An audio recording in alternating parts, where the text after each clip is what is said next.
સાથે વર્તમાન સ્થિતિને ધ્યાનમાં રાખીને હે પરમ કૃપાળુ પરમાત્મા શ્રી કૃષ્ણ, તમને એ પણ પ્રાર્થના કરવી છે કે જે લોકો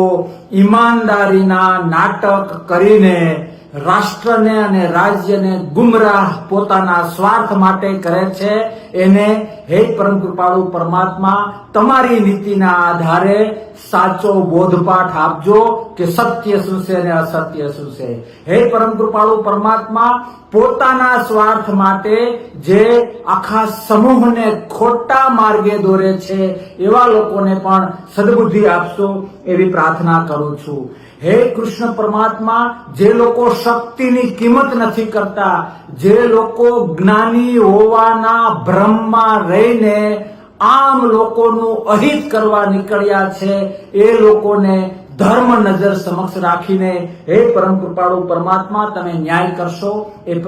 વિશ્વાસ છે, ભરોસો છે, તમારા તરફની પ્રાર્થના છે. સાથે સાથે પરમ કૃપાળુ પરમાત્મા શ્રી કૃષ્ણને જન્માષ્ટમીની એ પણ પ્રાર્થના છે કે જે ધર્મની સાથે નથી, જે નીતિની સાથે નથી, જે સાત્વિકતાની સાથે નથી, જે લોકો સ્વાર્થના કીચડમાં રહીને ક્યાંક ને ક્યાંક ત્યાગનું અપમાન કરે છે, જે લોકો અનીતિના કીચડમાં રહીને નીતિનું અપમાન કરે છે, જે લોકો અસત્યના કીચડમાં રહીને સત્યનું અપમાન કરે છે, જે લોકો ખુદ અધર્મ આચરીને ધર્મનું અપમાન કરે છે, જે લોકો અવાસ્તવિકતામાં ડૂબીને વાસ્તવિકતાનું અપમાન કરે છે, જે લોકો શક્તિથી વિશેષ ભ્રમ ફેલાવે છે, જે લોકો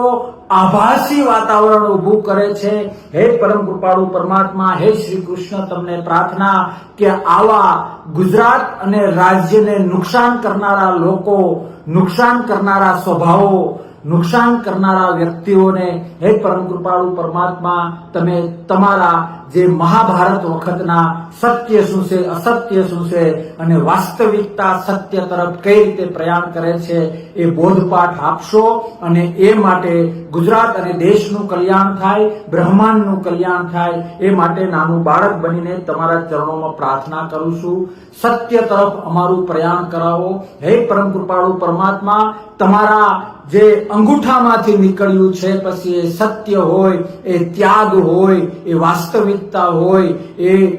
એ ધર્મ તરફનું પ્રયાણ હોય, એ બધું જ ક્યાંક ને ક્યાંક એ દરેકનું ચરણામૃત લેવા માટે અમે સૌ સક્ષમ બનીએ એ માટે તમારા આશીર્વાદ ઈચ્છીએ.